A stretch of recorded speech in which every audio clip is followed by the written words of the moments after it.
Time to talk now to the opposition, the Conservatives. I'm joined by Shadow Minister for Policy, Renewal and Development, Neil O'Brien. We'll talk a bit about your brief in a minute because of what the government is trying to do with planning and development and that kind of thing. But can we expect your leader's questions at Prime Minister's Question Time today to be all about Chinese spying allegations? Well, I don't know what she's going to go on because there's so many different things she could go on, be it the economy collapsing or the government's mishandling of immigration. But I think there are huge questions to ask about the government's handling of the China spy case for sure. Yeah.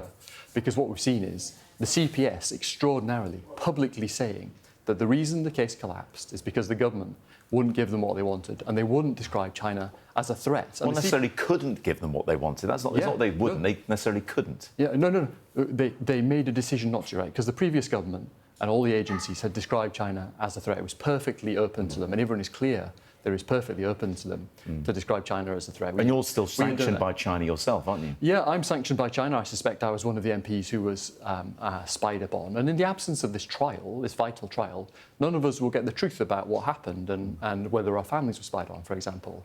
And that is terrible. And it's terrible that in such an important national security case, the government have bungled it so much, and people are now saying, well, why did they do this? Why were the government not prepared to give the CPS this simple thing and to say that China was a threat? And a lot of people will say, look, have they prioritised diplomatic opportunities over our national security? You know, we know that Jinje was seeking £1 billion in compensation for the bungled nationalisation of British Steel. The government are wanting to cosy up to China. Keir Starmer is going there in the new year. You have the Foreign Office, head of the Foreign Office there right now. Yeah. And I worry that they have made that decision. That's why they have not given the CPS the very simple things that CPS asked for, which would have led to a successful prosecution of these two men who spied on MPs. That's a huge thing. They spied at the heart of our democracy for a foreign power, and they're not going to get prosecuted. You're slightly preempting the outcome of the trial that you want, saying it would lead to the successful prosecution of these two men. Yeah. By the way, they deny the allegations. So, yeah, they deny the allegations. It was regarded as a totally slam dunk case by the CPS. They put around a briefing to By the way, in saying this, you're prejudicing things. Any future action you want. Well, there isn't going to be a future trial. That is the problem. These people were acquitted because of the government's bungling of this case. There isn't going to be a future trial because of the government's failure to say that China was a threat, a simple thing that they could have done so we could have had justice. Now, the CPS were clear. They put around a briefing talking about the 34 different briefings that were given to the Chinese. Some of them, they weren't even requested by the Chinese authorities. They were just given to them proactively. And yet, these men are not going to be prosecuted because the government wouldn't do a simple thing that the CPS wanted, describe China as a threat and give them the evidence, which there is masses of, by the way. No serious expert is disputing that. We've had 3 former cabinet secretaries say the government is wrong. We've had 2 former heads of MI6. We've had a former national security advisor and a former head of the DPP, the head of the CPS, rather. Every expert agrees this prosecution could have been done, and it wasn't done.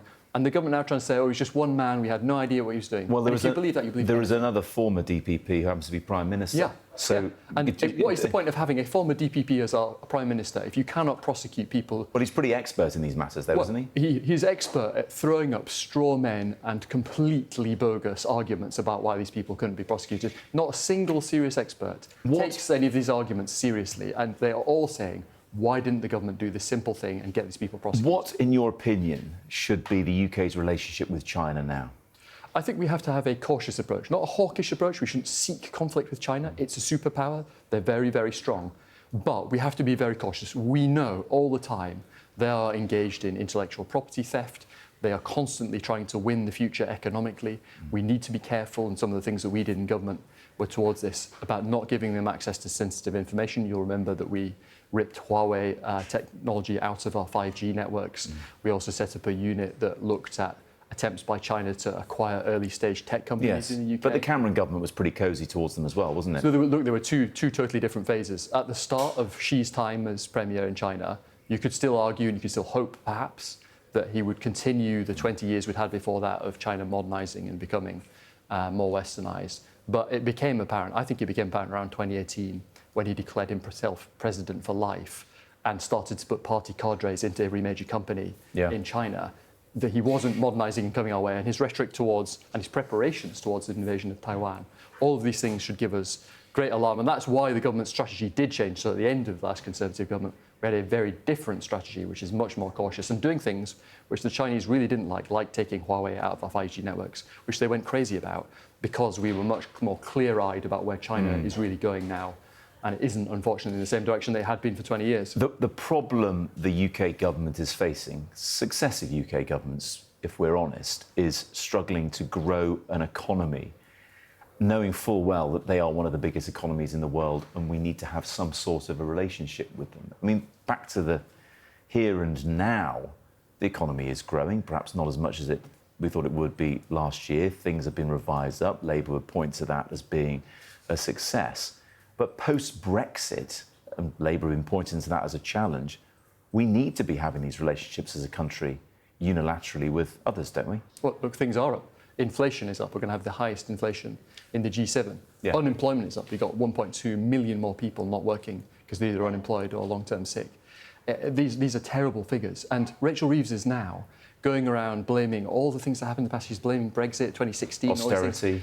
All these things. It's much the reason the OBR are said to be planning to downgrade the growth forecasts. By the way, it's a forecast about things that will happen in the future. Yeah. It is nothing to do with the past. It's because of her own decisions. Rachel Reeves said she would spend 9.5 billion, and she spent over 100 billion extra. She spent 10 times more than she said she would. She said she wouldn't raise taxes on working people, and then she massively raised taxes in a way that was targeted on low-income working people and national insurance rights. Yeah, and so that was on companies, not the individuals, by the way. No, it affects individuals. It affects people's pay packets, Yeah. and the OBR are clear about that. And she also then, after she'd done all that, said, don't worry, I won't come back for any more tax rises. And now here she is, coming back for even more tax rises. And the thing that I think is also shameful is her attempt to bully the OBR. She said, I will respect the OBR. And now here she is on the front page saying, you've got to let me revise up the growth forecast. Let me cheat the figures. Let me have higher numbers and better assumptions about growth. It's pitiful, right? She's made some bad decisions. She spent far too much. She's taxed too much. She's borrowed too much. That has got us into a vicious circle in the economy of slower growth and higher borrowing, which is leading to yet more tax increases. Yeah. And until we do something, like we have proposed in the Conservatives, to control spending so we can let people keep more of their own money, then we're just going to stay in this vicious circle and we'll have higher and higher unemployment and worse growth. And Rachel Reeves can blame everybody else, as this government always does. They always blame someone else. But it's her decisions that have caused this forecast to deteriorate. I'm sure you're not denying that you left things in a worse state than you would have liked to at the end of the Conservative government. I mean, there's been plenty of mea culpas from Tories sat there over the weeks. When we came in, let's be clear, in 2010 we inherited the highest structural deficit. Well, let's not go even further back. Let's go back to when you left. So what we did was we managed to get the highest borrowing we'd ever had in our whole peacetime history down. We managed to get our debts under control by 2019. So you think there should be more austerity? By the time that we got to the pandemic, we'd managed to get our debt under control, we'd halved unemployment. Austerity. And then what happened is we got walloped by first the COVID pandemic, which hit every country in the world, and then we got walloped by a major war in Europe, which also particularly hit us. So, yeah, absolutely, things were not in the place I wanted to be after those two massive events. Yeah. But let's be clear, we were controlling spending, getting taxes down, we were getting spending down, and the government are going in totally opposite direction. Let me finish off by focusing on one massive event in the form of Brexit 9 years ago. Polling a couple of months ago in the Times showed that only 30% of people, if asked to vote for Brexit now, would do so.